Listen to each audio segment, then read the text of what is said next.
Hello, it's Bonnie Southgate, hEDS Rehab here with another exercise for you today, and we are looking at exercises on the Pilates reformer. So this is a series of exercises for either someone who teaches people with hypermobility or for someone who has hypermobility and is taking a Pilates class or has a little reformer at home, and you can buy inexpensive ones. And I think the Pilates reformer is just a fantastic tool for someone with hypermobility. Now, this particular exercise is called a sleeper, and it needs to be done or tried after you can accomplish the footwork. So if you haven't done footwork before, there is a video out there on my YouTube channel which has and shows footwork. You need to have accomplished that and be able to be comfortable in your normal footwork before you start to do this, because now we're going to be on one leg and we're going to be lying on our side. So if you already know that it's problematic lying on your side, this won't be the exercise for you, and in different videos we'll give you different options for the hip. This is really for a great exercise for instability in the hip. So a lot of you will have been given clams by your physiotherapist. This is similar to a clam, only we're going to straighten the leg with that knee up. And that makes it super functional and really great for you in standing. So we need to lie down. You need to make sure that you are really cushioned up so that your neck is 100% completely supported and that it takes the pressure off the shoulder when you're lying down. I have these balance pads which are really nice cushioning for the hip. So in order to get yourself down, you're going to lie or sit down on the reformer, and you're going to have your knees supported.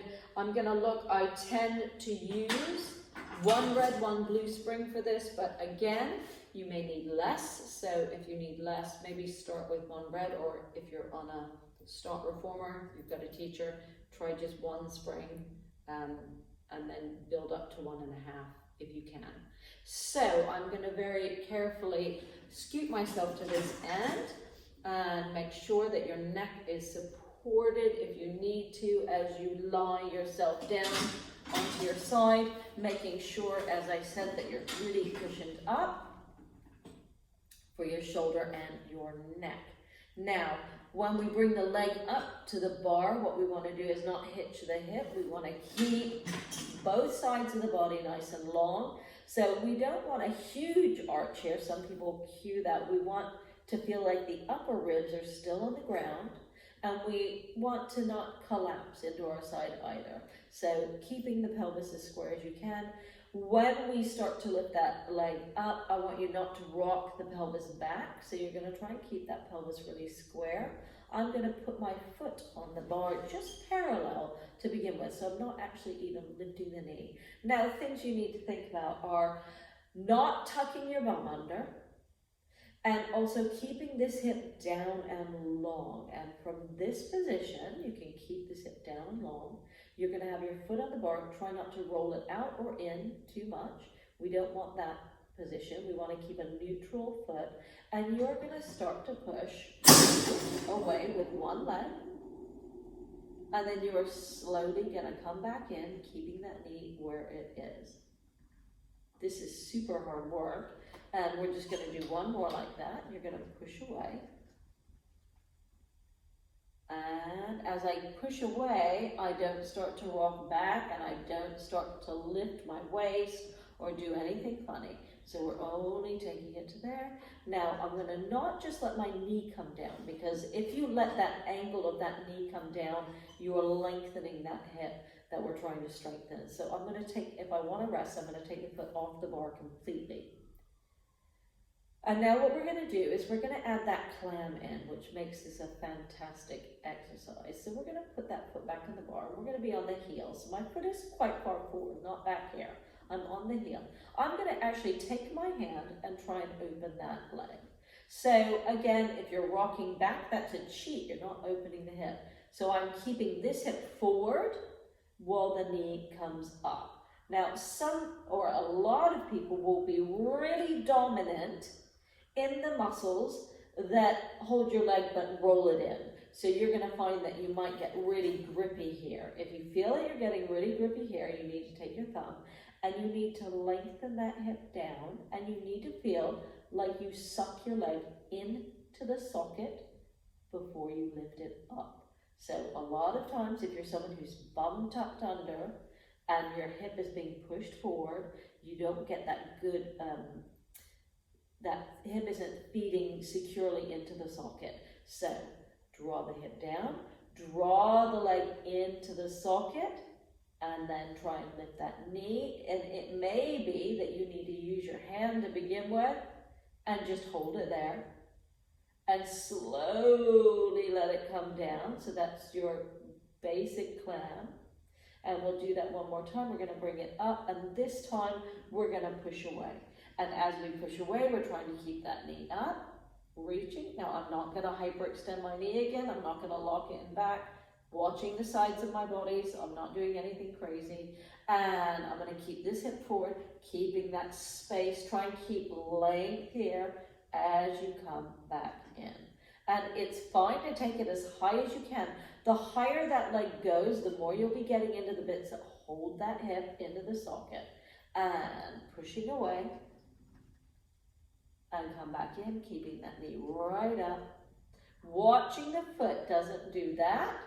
So you're not using your foot to take the knee up, and it doesn't pronate in. So again, trying to keep that neutral foot, and then gently bringing that leg back down. Now that is a really, really targeted exercise, quite hard for here. So this is going to be a little bit more advanced for some people, but it is very good for stabilizing the hip. So I'm gently going to come up, and I'm going to do it on the other side from you so you can see me on the other side.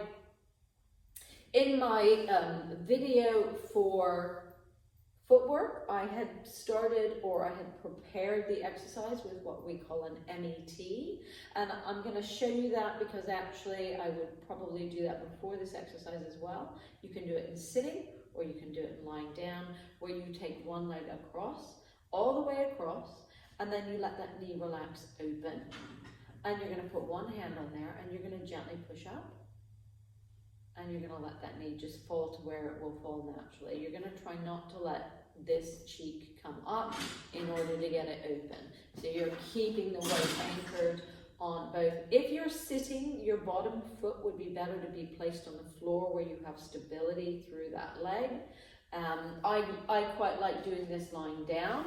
So I'm going to do that, and then I'm going to rotate to the other side.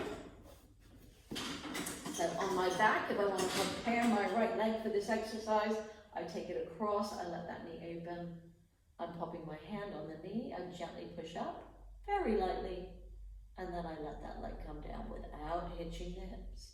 So you can do that 3 times as a little preparation. I'm going to gently roll to my other side. I'm going to start with my legs down so I get comfortable on the shoulders. I'm watching that my hip isn't rolling back. I'm going to put my foot there, and I'm going to start with a neutral leg. So it's just in line with my hip, and my foot's neutral. And from there, I'm just going to push away, and then come back in. And I'll do 3 of those, and I'm watching that I'm not hitching my hip, or I'm not doing that, especially as I push away at the end. So the temptation can be to let that go, but that means I'm not engaging here, and I'm using the muscles on the side of my waist. So I want to keep that side anchored, and I want to feel like I get that narrowing from there again as I come back in. And now I'm just going to let that leg relax, keep my cushions in place. And now I'm going to put that heel on the bar, and the movement comes from the hip. So I'm going to lengthen the hip down. I'm going to think about drawing my leg into the socket, and I'm going to lift it up. And if I need a hand to help me, that's absolutely fine. I'm going to stay there. It's quite useful to do a few like that, and then slowly let it come down. Now, one of the things that you might do as a cheat is use the underneath leg too much. And bring it. So if you're a bit weak on the top leg, the temptation will be for the bottom leg to do the work. Hold it there, pushing away, and slowly come back And again, push away. And slowly come back in. One more time, pushing away. Try not to let anything move other than keeping that knee up. And then very gently bring that leg down and relax. I'm going to lie back on my back. Good. And from there, I always like just bringing those knees up. Gently push away. And relax and rest. So that is sleepers on the Pilates reformers, and that's to try and help those external rotators of the hip to hold those legs nicely into the socket. So I hope you found that useful. Have a go. Don't do anything that doesn't feel 100% correct. If you start to take a leg up and the hip doesn't feel comfortable or happy, do not push it and do not do it. It should always feel okay. It might feel like hard work, but it should always feel okay. So this is Bonnie Southgate, hEDS Rehab. Thank you for watching. Push that subscribe button because then you'll know when new videos come out. Leave comments because I love to have comments, good, bad, indifferent. And I hope you have a great day and keep yourself nice and strong and get on your reformer.